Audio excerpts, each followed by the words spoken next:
할렐루야. 예, 예배 오신 모든 분들 위해 주님의 은혜가 충만하길 바랍니다. 오늘 함께 보실 하나님 말씀은 시편 23편을 함께 묵상을 하겠습니다. 1절부터 6절까지 저와 여러분이 한 구절씩 교독해 보겠습니다. 여호와는 나의 목자시니 내게 부족함이 없으리로다.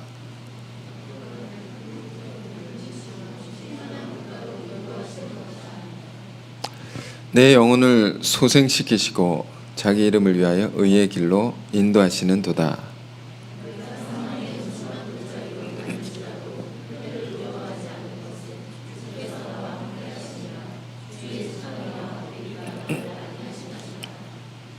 주께서 내 원수의 목전에서 내게 상을 차려주시고 기름을 내 머리에 부으셨으니 내 잔이 넘치나이다. 내 평생의 선하심과 인자하심이 반드시 나를 따르리니 내가 여호와의 집에 영원히 살리로다. 아멘. 말씀의 제목은 첫 번째 구절에 여호와는 나의 목자시니 내게 부족함이 없으리로다. 아멘. 2024년 마지막 주일 예배를 하나님께 올려드리게 됐습니다.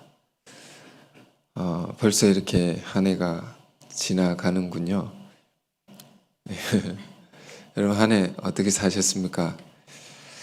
늘 연말이 되면 우리가 상투적으로 표현하는 것이 있는데 다사다난했던 한 해 이렇게 표현하죠. 그렇지만 정말로 다사다난했던 한 해였죠. 그렇죠. 일도 많고 어려움도 많고 탈도 많고 여러분 삶은 어땠는지 모르겠습니다. 하여튼 여러분 이런 말씀을 설교의 자리를 빌어서 하고 싶은데요. 여러분 한 해 고생 많으셨습니다. 오늘 서로에게 이런 덕담들을 나눠주시면 좋겠습니다. 올해 사느라 고생했어. 애썼어. 이렇게. 그렇지만 오늘 예배를 통해서 하나 더 생각하길 원하는 것은 내가 고생했을 때 하나님도 얼마나 고생했겠는가. 오늘 말씀 통해서 이런 면을 더 생각해 볼 수 있는 그런 예배가 됐으면 좋겠습니다. 지난 주는 이 성탄절을 보냈는데요. 성탄을 보내면서 수련회를 또 지나면서 제 안에 한 가지 여전히 붙들고 있는 묵상의 주제가 있습니다. 가스펠 찬양 제목 중에 우리 때문에라는 말이 있습니다. 그런 찬양이 있습니다. 영어로 We are the reason인데 우리 때문에 주님이 생명을 주셨고 우리 때문에 주님이 고통을 당하셨다. 이런 가사입니다. 우리 때문에라는 게 뭔가 주님의 십자가의 길은 우리 때문에 가셔야 했던 것이다 라는 겁니다. 쉽게 말하면 우리가 잘못 살아서 우리가 죄를 지어서 우리가 해야 할 것을 하지 않아서 우리에게 주어진 사명을 우리가 쫓아 살지 못해서 이런 의미가 담겨 있다고 할 수 있죠. 이번 수련회 때는 마태복음 11장을 중심으로 세례자 요한과 예수님의 관계에 대해서 제가 강의 말씀을 전했습니다. 세례자 요한.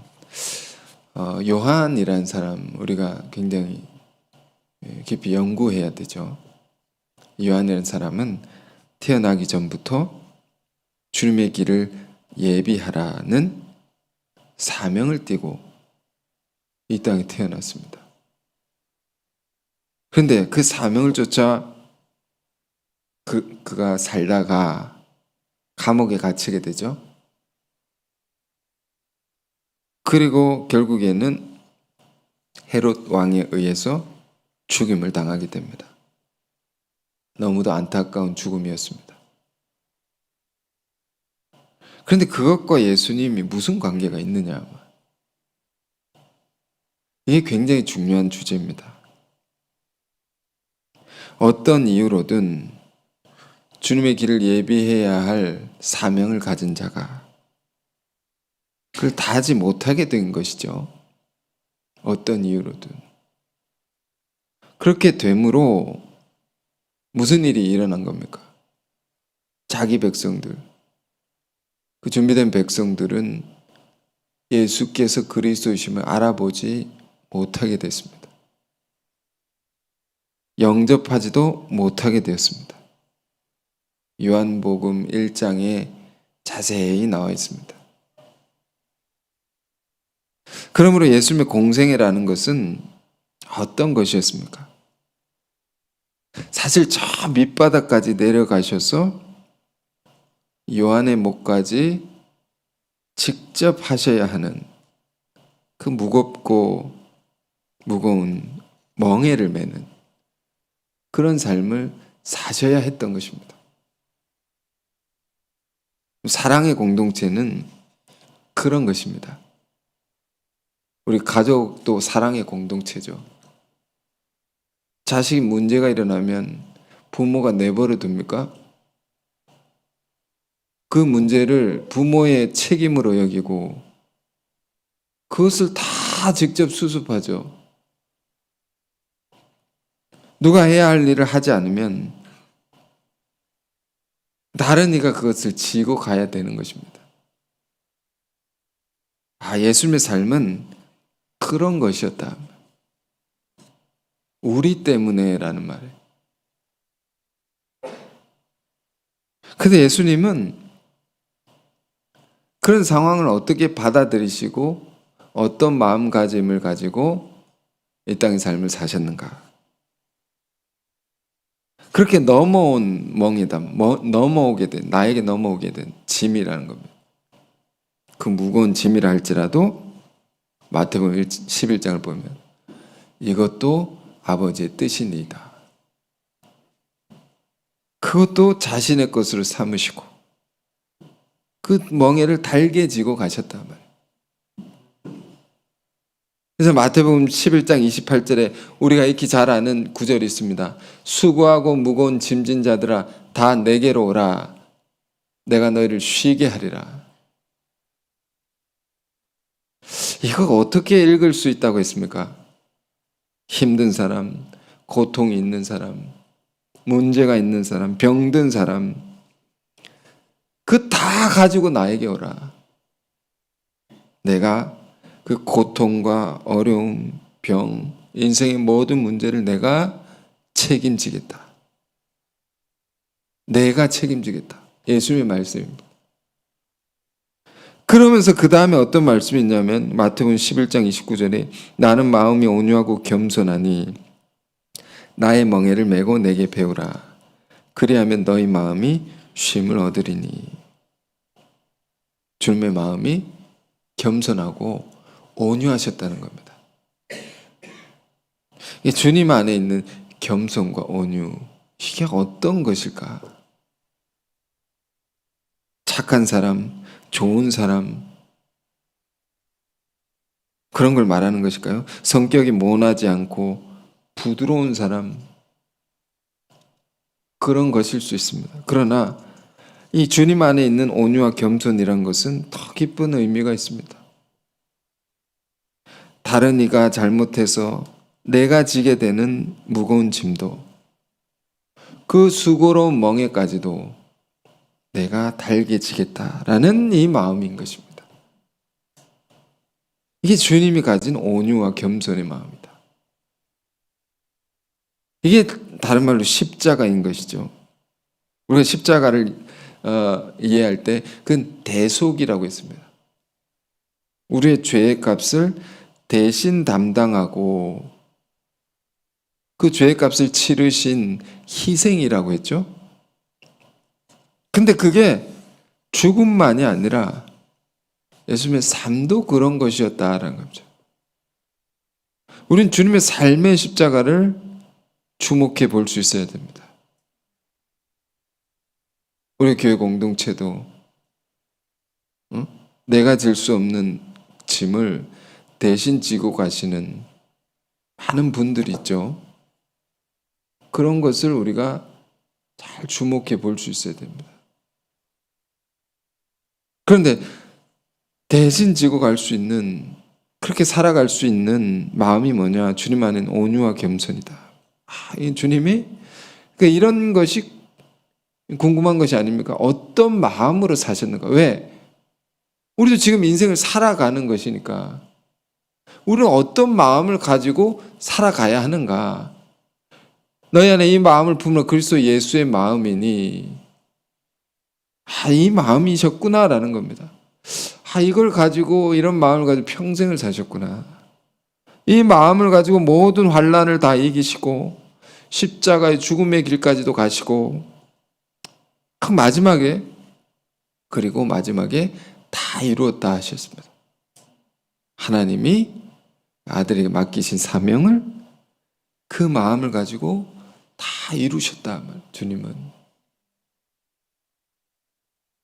그러니까 이 온유와 겸손의 이 마음에 관해서, 이 마음 우리가 품고 살길 원하는 것입니다.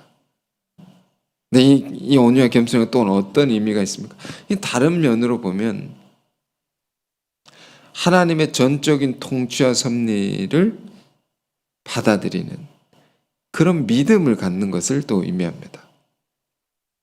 우리가 인생을 살 때 내가 원하지 않는 상황을 내가 경험할 수 있고, 내가 원치 않는, 앞서 말씀드렸듯이 내가 잘못해서 겪는 어려움이 아니라 할지라도, 다른 이가 잘못해서 내가 겪는 어려움이 있다 할지라도,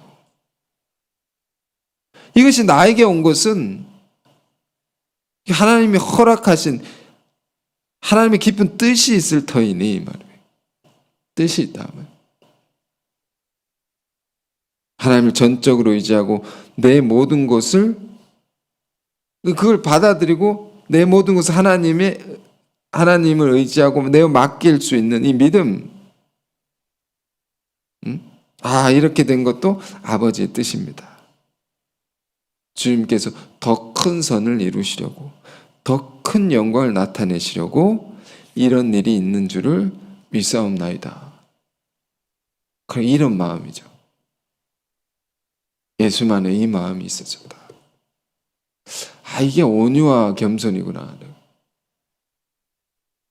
이 반대말은 뭡니까? 화내는 거죠. 화내는 거. 짜증내는 거. 짜증 날 수도 있습니다. 내 뜻대로 내가 원하는 것이 있는데 그대로 안 된다고 해서 불평하고 원망하고 남의 탓으로 돌리고, 저 사람 때문이다. 그러니까 아까 찬양은 그런 것이 있어요. 우리 때문이라고. 나 때문이라고. 이게 아니고, 온유함의 반대말은 당신 때문이라고. 저 사람 때문에 내가 이렇게 됐다고. 더 크게 생각하면 공동체 때문에 이렇게 됐다고. 더 올라가면 하나님 때문이라고 이렇게 될 수 있죠. 이게 온유하고 겸손하지 않은 마음이다. 그렇게 했던 사람들의 이야기가 성경에 또 어디 기록되어 있습니까? 광야의 이스라엘 백성들의 모습이 그랬다. 출애굽기 17장 잠깐 볼까요? 오늘 본문과 관계가 있습니다.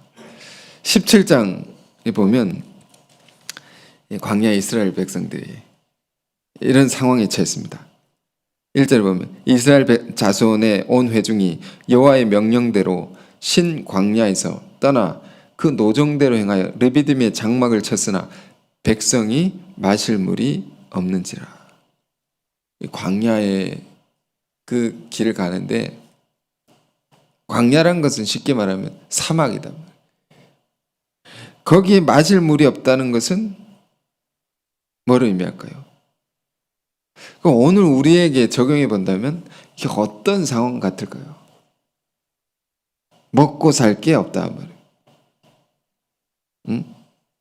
주를 위해서 주의 뜻대로 이렇게 살아간다고 하는데 경제적인 문제가 봉착했다. 물질적인 문제. 아, 이거 뭐 먹고 사냐 말이에요. 이런 상황과 같을지 모릅니다. 마실 물이 없는지라고. 먹고 살 돈이 없는지라. 그러니까 17장 2절 3절 백성이 모세와 다투어 이르되 누가 다툰다고요? 지도자와 다툽니다. 우리에게 물을 주어 마시게 하라. 모세가 그들에게 이르되 너희가 어찌하여 나와 다투느냐. 어떻게 나에게 이럴 수 있느냐 이런 말. 너희가 어찌하여 또 여호와를 시험하느냐. 거기서 백성이 목이 말라 물을 찾으며 그들이 모세에게 대하여 원망하며 이르되 당신이 어찌하여 우리를 애굽에서 인도해 내서 우리와 우리 자녀와 우리 가축이 목말라 죽게 하느냐. 왜 예수 믿게 해서 고생시키느냐. 이런 말 같습니다. 우리가 이런 말 할 때 없습니까? 근데 이때 모세는 어떻게 합니까? 하나님께 부르짖어 기도합니다. 4절에 모세가 여호와께 부르짖어 이르되 내가 이 백성에게 어떻게 하리이까? 그들이 조금만 있으면 내게 돌을 던지겠나이다. 그러니까 이 부르짖었단 말입니다. 기도는 부르짖어야 됩니다. 그러니까 하나님이 또 응답하시죠. 5절에서 7절까지 볼까요? 여호와께서 모세에게 이르시되 백성 앞을 지나서 이스라엘 장로들을 데리고 나일강을 치던 내 지팡이를 손에 잡고 가라. 지팡이를 손에 잡고 가라. 내가 호렙산에 있는 그 반석 위에 거기서 내 앞에 서리니 너는 그 반석을 치라. 그것에서 물이 나오리니 백성이 마시리라. 모세 이스라엘 장로들의 목전에서 그대로 행하니라. 그가 그곳 이름을 마사 또는 무리바라 불렀으니 이는 이스라엘 자손이 다투었으며 또는 그들이 여호와를 시험하여 이르길 여호와께서 우리 중에 계신가 안 계신가 하였음이더라. 참 무리바라는 지명의 뜻이 이런 것이다. 하나님이 우리 중에 계신가 안 계신가? 참 우리 안에 계신 거 맞냐 말이야. 우리가 하나님 계시다면 우리가 이렇게 힘든데 내버려 두시겠냐 말입니다. 안 계신 거다 말입니다. 그들 안에. 이 말 속에 뭐가 있습니까? 이스라엘 백성들 안에 하나님에 대한 신뢰, 그분을 의지하는 믿음을 다 잃어버린 거죠. 언제나 하나님은 그 백성들이 배고프면 먹여주시고 헐벗으면 입혀주시고 목마르면 마실 물을 결국 주시는 겁니다. 응? 우리가 하나님께 드리는 많은 기도의 내용 속에 이런 것이 있습니다.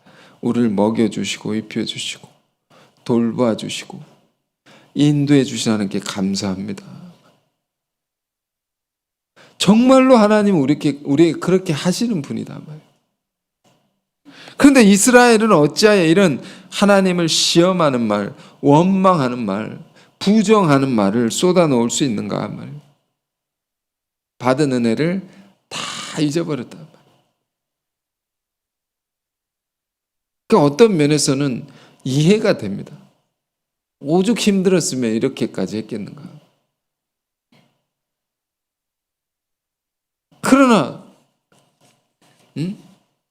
그 힘든 것보다 더 중요한 것을 놓쳐버린 것이죠.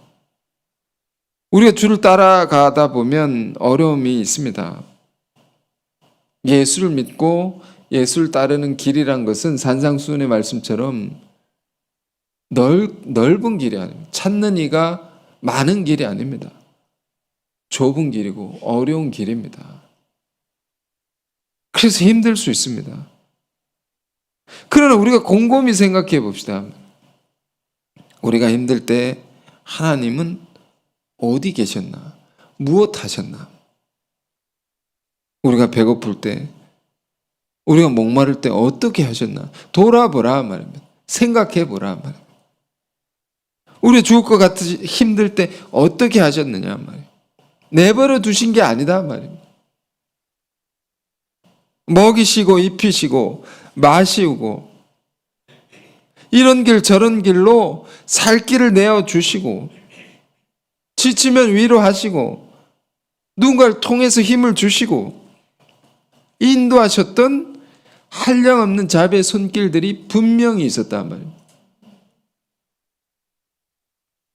문제는 우리가 잊어버린다는 거죠. 잊어버린다.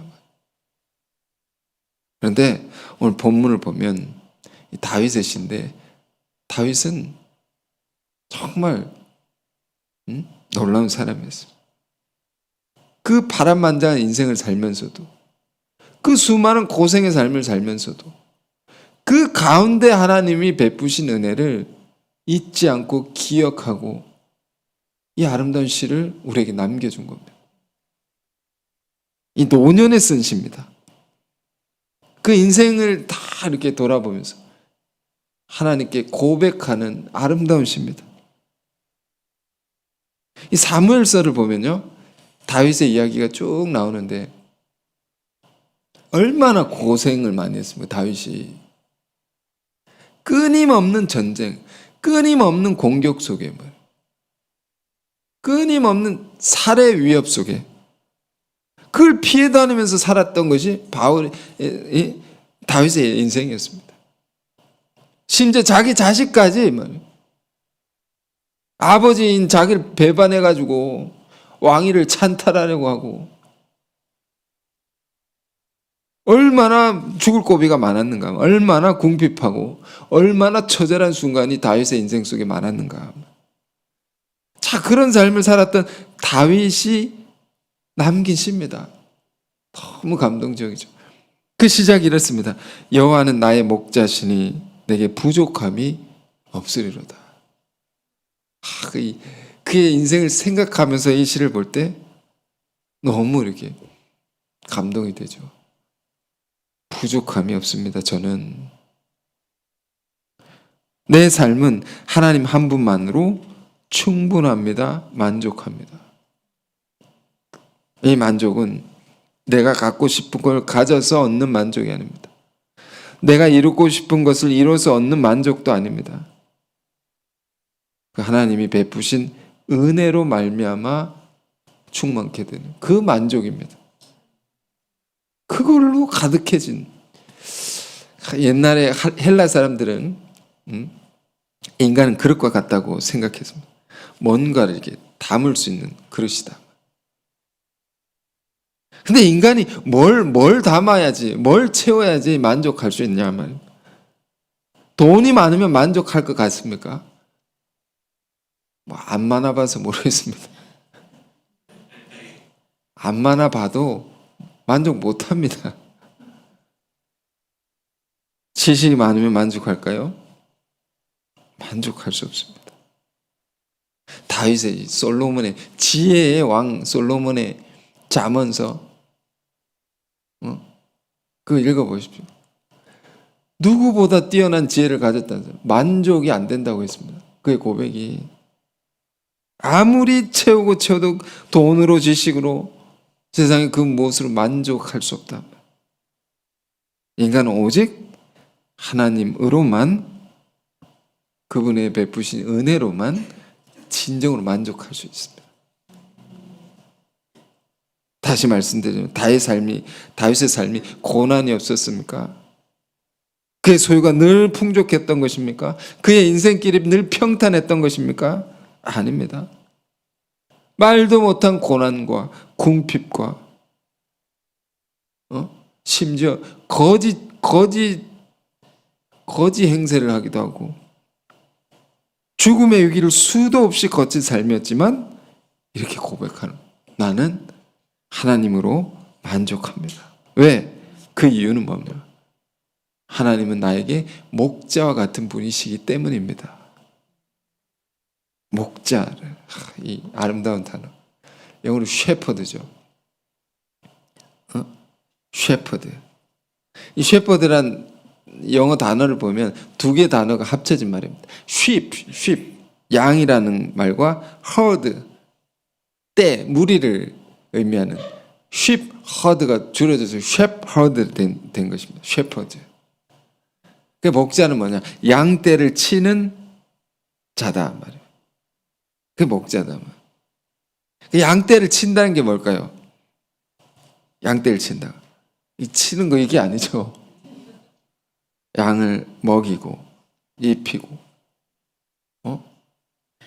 쉬게 해주고 목마른 마시게 해주고 물 주고 늘 돌봐주고 씻겨주고 좋은 데로 이끌어주고 보호해주고 또 이런 걸 다 하는 자가 누구라고요? 목자입니다. 목자. 양을 위해서. 다윗이 목동이었지 않습니까?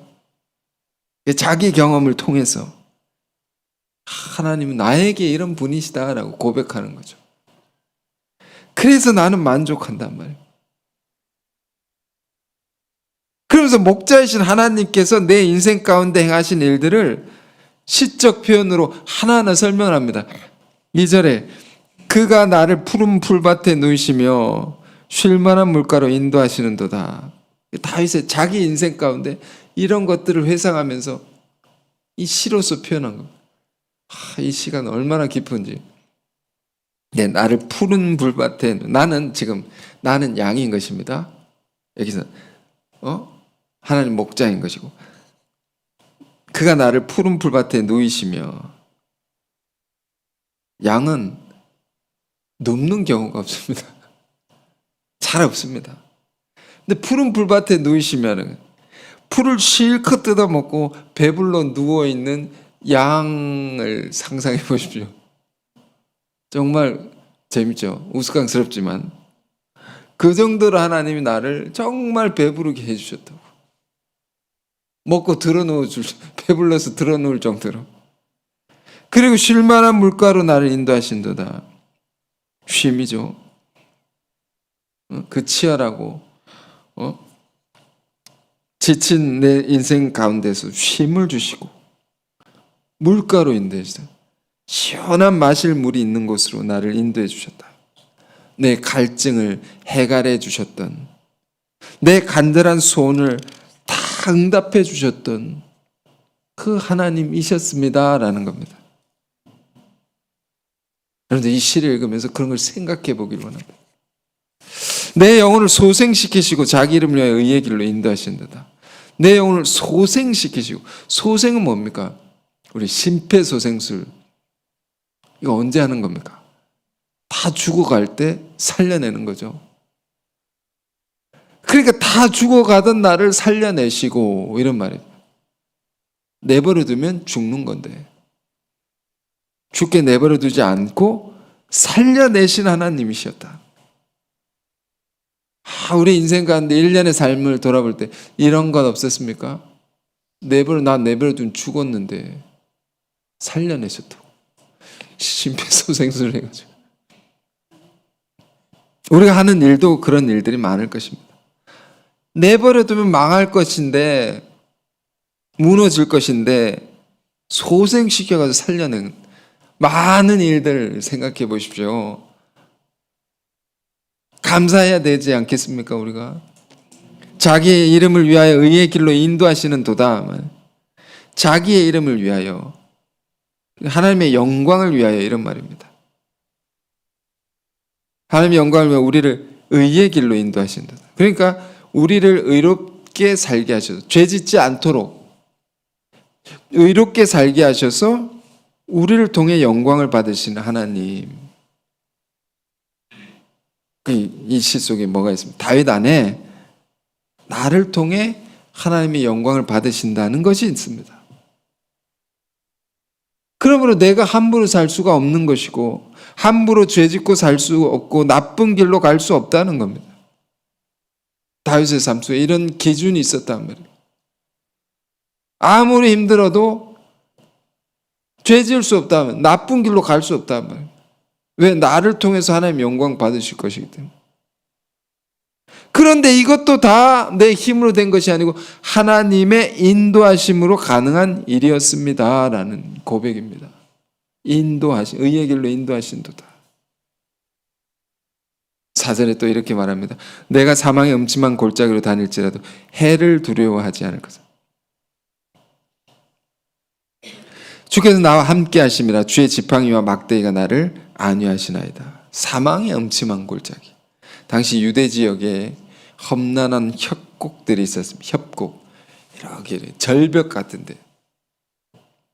뭐 그랜드 캐년을 생각해 보시면 엄청난 이렇게 절벽, 협곡. 거기 양이 떨어져서 죽을 수도 있고. 그 사이 어두운 길로 가다가 사나운 짐승에게 무슨 해를 당할지 모르는 다윗의 그 목동으로서의 경험을 통해 자기 인생에 이런 길이 있었는데 하나님이 어떻게 하셨느냐. 그런 내 삶 속의 위험한 상황, 정말 위험한 상황, 큰 해를 당할 수밖에 없는 상황도 있었는데 나는 두려워하지 않았다. 왜? 주께서 나와 함께 하심이라. 주님이 나와 함께 하심. 이거 내가 믿고 살았기 때문이다. 여러분, 우리 신앙은, 우리 인생은 이 믿음만 있으면 됩니다. 사실은 하나님 나와 함께 계신다. 예수님의 여러 이름 중에 뭐가 있었습니까? 임마누엘이라. 처녀가 아들을 잉태하리니 그 이름을 임마누엘이라 하라. 예수님의 이름의 뜻이 하나님이 나와 함께 계신다는 겁니다. 이 이름을 통해서 예수님의 삶을 생각해 보면 정말 그랬습니다. 예수님은 늘 하나님이 함께 하시는 것을 믿고 사셨습니다. 절대적으로 믿고 살았습니다. 그 믿음으로 모든 환난을 이기시고 그 믿음으로 많은 병자들 치유하시고 가르치시고 그 믿음으로 십자가의 버림의 자리에 있어도 승리하셨던 거죠. 이 믿음을 잃지 않고. 이 다윗 안에도 이 믿음으로 모든 것을 내가 이기고 살았다는 것입니다. 주께서 나와 함께 하심이라. 그리고 주의 지팡이와 막대기가 나를 안위하시나이다. 지팡이는 이 두 가지인데요. 지팡이는 모세가 이렇게 백성들 이끌 때 지팡이를 들죠.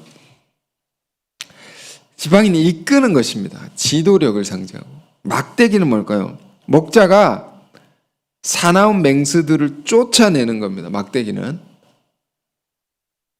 그러니까 지팡이와 막대기가 상징하는 것은 주님의 인도하심과 보호하심입니다.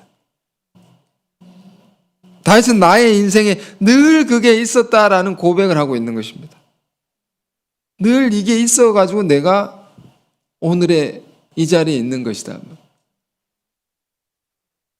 우리도 그렇죠. 우리도 인도하심과 보호하심이 없으면 우린 여기 있을 수 없습니다. 우리 정말 필요한 우리 인생에 주님의 우리 인생의 올바른 길로 인도함을 받는 것이 얼마나 중요한가.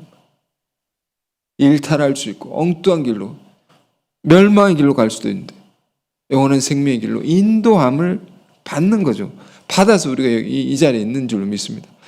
또 여러 공격들로부터 보호를 받아야 된다. 보호. 우리가 연약하기 때문에. 이 보호하심을 받아서 오늘 우리가 또 있는 것이다. 다윗은 늘 그렇게 나와 함께 하시는 하나님께서 나를 인도해 주시고 보호해 주시기 때문에 내가 어떤 상황에서도 사망의 음침한 골짜기, 죽음의 위협 속에서 위기 속에서도 내가 두려워하지 않고 살 수가 있었나이다. 이 하나님께 드리는 고백입니다. 얼마나 아름답습니까? 주께서 5절입니다. 주께서 내 원수의 목전에서 내게 상을 차려주시고 기름을 내 머리에 부으셔서 내 잔이 넘치나이다.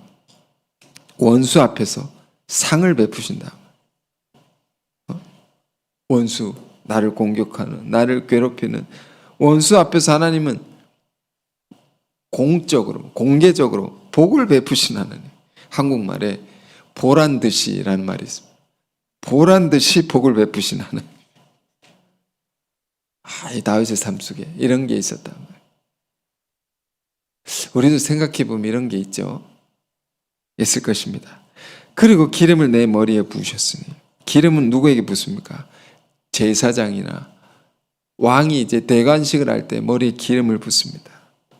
이건 매우 특별한 은혜, 은총을 가리키는 것입니다. 그러니까 다윗의 인생 속에 뭐가 있었나 말이에요. 원수는 끊임없이 나를 공격하고 죽이려고 하는데, 이런 상황이 있는데, 그런데 하나님은 그 반대로 나에게 복을 베푸시고 또 특별한 은총을 날마다 부어주시니, 내가 이런 어려운 상황 속에서 내 잔이 넘치나이다. 내가 주께로부터 받는 이것이 과분할 정도로, 영어로 이렇게 My cup overflows, 막 흘러 넘치는 거. 잔이 막. 이 시를 가만히도 묵상할 때 다윗 안에는 뭐가 있습니까? 목자와 같은 하나님에 대한 전적인 신뢰가 있습니다. 전적으로 하나님을 의지하고 있는 것입니다. 또 그분이 베푸시는 넘치는 자비에 관해서 내 생의 일거수일투족, 내 삶의 순간순간마다 늘 베푸시는 자비가 있는데, 그것에 대한 넘친 자비에 대한 큰 감사, 감격이 있단 말입니다. 사람이 어떻게 됩니까? 고생을 많이 하면 되게 힘들죠. 근데 고생을 많이 하면 내가 고생한 것만 자꾸 생각합니다. 내가 이래서 힘들었다, 저래서 힘들었다. 근데 다윗 안에 뭐가 있습니까? 이 시를 읽으면서 우리가 정말로 배워야 할 신앙의 아름다운 세계가 있습니다. 내가 고생한 거 맞는데, 그 가운데 고생할 때 하나님께서 고생하는 나와 함께 하셔서 더 크게 고생을 하시고, 그 가운데서 전전긍긍하면서 나에게 베푸신 많은 은혜들, 그게 있다 말입니다. 다윗은 내가 고생한 것보다 주님이 베푸신 은혜들을 더 크게 기억하고 더 감사하면서 살아왔던 것입니다. 이거 우리가 배워야 됩니다. 여러분, 앞서 설교서도 말씀드렸지만 서로 위로하십시오. 고생하셨습니다. 애쓰셨습니다. 위로하시고, 그러나 이거 한 가지 우리가 다윗의 이 시를 통해서 더 생각해 봅시다. 하나님 얼마나 고생하셨냐. 나를 인도하시는 분은 나 때문에 얼마나 더 고생하셨냐. 그 베푸신 은혜, 그걸 기억하고 감사할 수 있는 우리가 되길 바랍니다. 그래서 우리 신앙은요, 늘 우리가 듣는 말이지만 내가 뭘 했는가라는 것보다 더 중요한 것이 주님이 나에게 행하신 게 뭐냐. 이런 부족하고 연약한 나인데도 불구하고 베푸신 은혜가 뭐냐. 그걸 내가 기억하는 일이 더 중요하다. 다윗은 그 넘치는 하나님의 은혜를 기억하고 감사하면서 쭉 이렇게 고백하면서 마지막은 뭡니까? 그 베푸신 은혜에 대해 내가 응답을 하는 겁니다. 신앙은 응답을 잘해야 돼요. 아멘도 잘하셔야 되고, 아멘 응답하는 거죠. 내게 한없는 은혜와 베푸신 하나님께 대해서, 자비를 베푸신 하나님에 대해서 내가 이렇게 응답합니다. 내가 이렇게 살겠습니다. 결단이고 결심입니다. 그게 6절입니다. 내 평생의 선하심과 인자하심이 반드시 나를 따르리니 내가 여호와의 집에 영원히 살리로다. 지금까지 주의 선하심과 인자하심으로 내 인생을 이렇게 인도하셨듯이 앞으로도 평생 늘 똑같이 동일하게 그렇게 하실 것이니 반드시 그렇게 하실 분이신 것을 내가 믿사오니 주여 내가 여호와의 집에 영원히 살겠습니다. 내가 하나님을 떠나지 않고 하나님만을 위해서 내가 영원히 살겠습니다. 너무도 아름다운 고백이죠. 여러분, 이 고백과 결단이 우리의 것이 되기를 또 바라고요. 2024년 한 해 마지막 우리가 보내면서 또 이 다윗의 이 깊고도 아름다운 시를 우리가 묵상하면서 우리 삶의 여러 가지 일들 속에, 환난 속에 함께 하신 하나님, 그 가운데 끊임없는 자비를 베푸시고 인도하신 하나님께 진정으로 감사드리길 원합니다. 그리고 우리의 이 다윗의 시처럼 우리의 선한 목자요 참된 목자 되신 하나님만을 우리가 언제나 신뢰하고 의지하고 따라 살 수 있는 그런 다짐 우리가 할 수 있는 이 마지막 연말에 남은 시간들이 다 되시기를 주님의 이름 축원드립니다. 기도하겠습니다. 은혜로우신 주님, 우리의 마음이 주님의 온유함과 겸손함을 갖게 하옵소서. 환난과 역경 속에서도 불평하고 원망하는 것이 아니라 주님처럼 형제의 짐을 대신 지려는 마음을 품을 수 있도록 은혜를 베풀어 주시고, 그 가운데서도 하나님을 전적으로 신뢰하고 하나님의 통치를 믿는 믿음으로 살아가게 하옵소서. 주님, 오늘 다윗의 아름다운 시를 우리가 읽었습니다. 묵상했습니다. 이 시 속에 담겨 있는 하나님에 대한 다윗의 믿음과 감사가 우리 안에도 가득 넘치게 하옵소서. 올 한 해 우리의 많은 부족함과 연약함 속에서도 우리와 함께 하시고 목자와 같이 우리를 돌보아 주시고 인도해 주셨던 그 세밀한 손길, 그 한량없는 은혜와 자비를 우리가 더 깊이 생각하게 하시며 내가 여호와의 집에 영원히 살리로다, 이 다윗의 고백처럼 이 고백을 주님께 드릴 수 있는 우리가 다 되게 하여 주옵소서. 예수 그리스도 이름으로 기도했습니다. 아멘.